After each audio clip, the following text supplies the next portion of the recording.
फातिमा की रानी माँ, प्रभु यीशु की माँ, आसरा तू ही है माँ।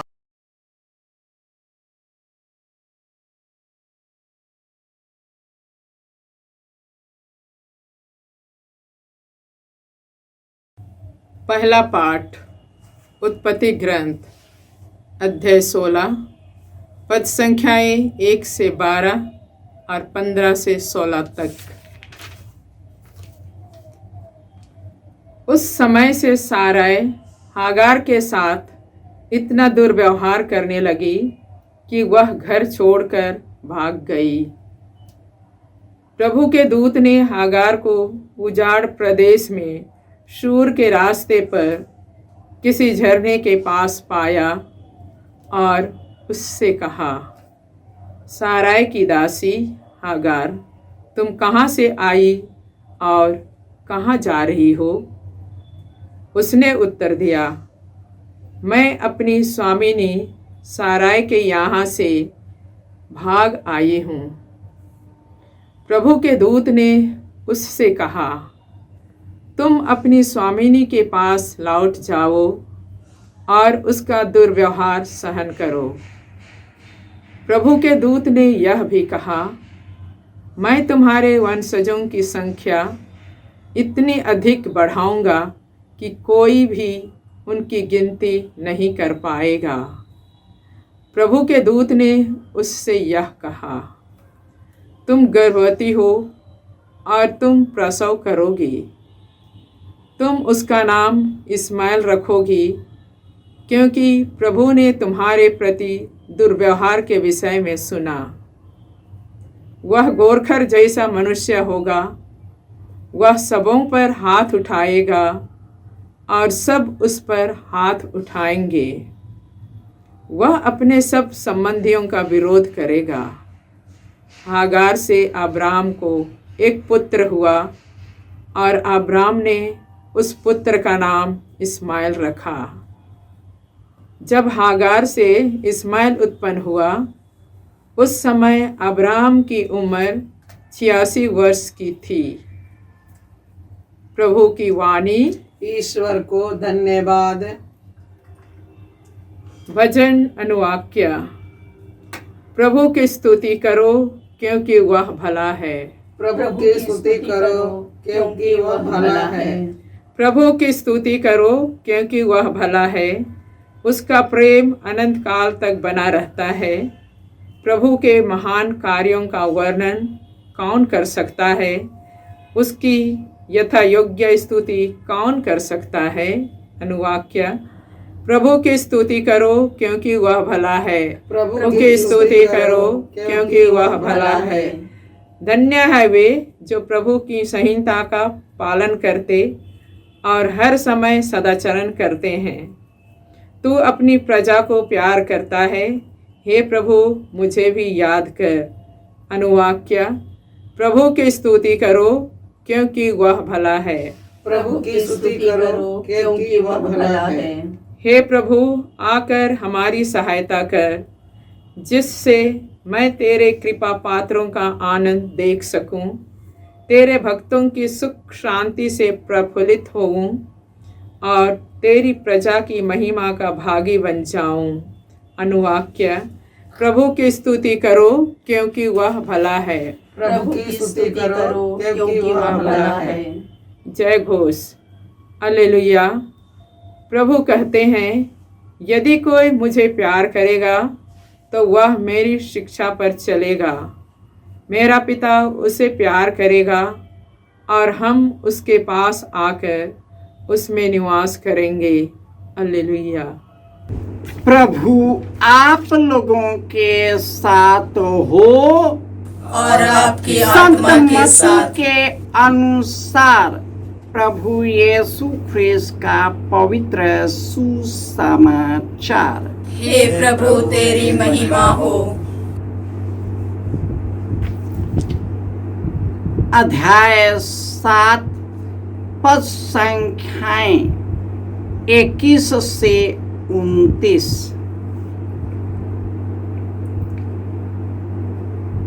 प्रभु ने अपने शिष्यों से यह कहा, जो लोग हे प्रभु कहकर मुझे पुकारते हैं, उनमें से सब के सब स्वर्ग राज्य में प्रवेश नहीं करेंगे। जो मेरे स्वर्गीय पिता की इच्छा पूरी करता है वही स्वर्ग राज्य में प्रवेश करेगा। उस दिन बहुत से लोग मुझसे कहेंगे, हे प्रभु, क्या हमने आपका नाम लेकर भविष्यवाणी नहीं की? आपका नाम लेकर अपदूतों को नहीं निकाला? आपका नाम लेकर बहुत से चमत्कार नहीं दिखाए? तब मैं उन्हें साफ साफ बता दूंगा, मैंने तुम लोगों को कभी नहीं देखा। रे कुकर्मियों, मुझसे दूर हटो। जो मेरी यह बातें सुनता उन पर चलता है वह उस समझदार मनुष्य के सदृश है जिसने चट्टान पर अपना घर बनवाया। पानी बरसा, नदियों में बाढ़ आई, आंधियां चली और उस घर से टकराई, तब भी वह घर नहीं ढहा, क्योंकि उसकी नींव चट्टान पर डाली गई थी। जो मेरी बातें सुनता है किंतु उस पर नहीं चलता, वह उस मूर्ख के सदृश है जिसने बालू पर अपना घर बनाया। पानी बरसा, नदियों में बाढ़ आई, आंधियां चली और उस घर से टकराई। वह घर ढह गया और उसका सर्वनाश हो गया। जब यीशु का यह उपदेश समाप्त हुआ तो लोग उनकी शिक्षा पर बड़े अचंभे में पड़ गए, क्योंकि वह उनके शास्त्रियों की तरह नहीं बल्कि अधिकार के साथ शिक्षा देते थे। यह प्रभु का सुसमाचार है। हे क्रिस्त तेरी स्तुति हो।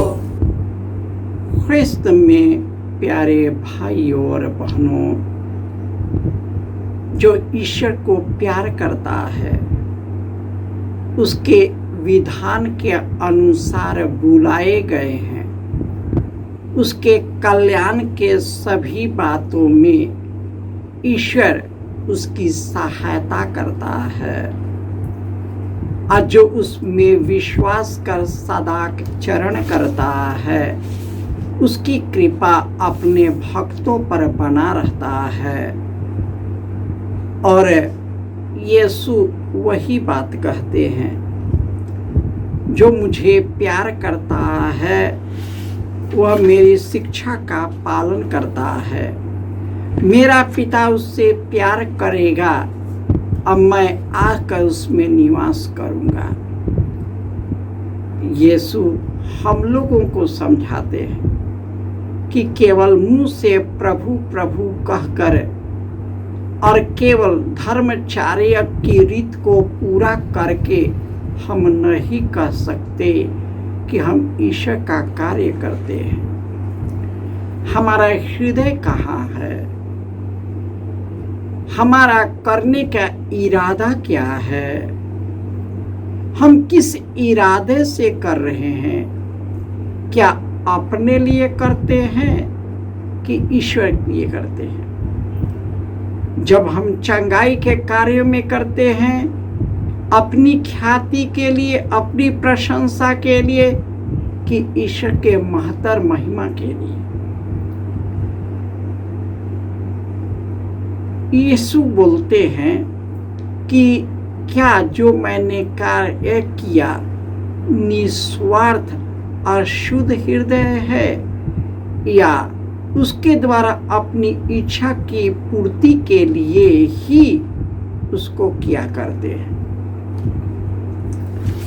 आज के पहले पाठ में अब्राहम की पत्नी सागार की साराई की कोई संतान नहीं थी, तो उसने अपनी सेविका दासी हगार को से दिया और कहा, आप इससे मेरे लिए एक बच्चा उत्पन्न कीजिए।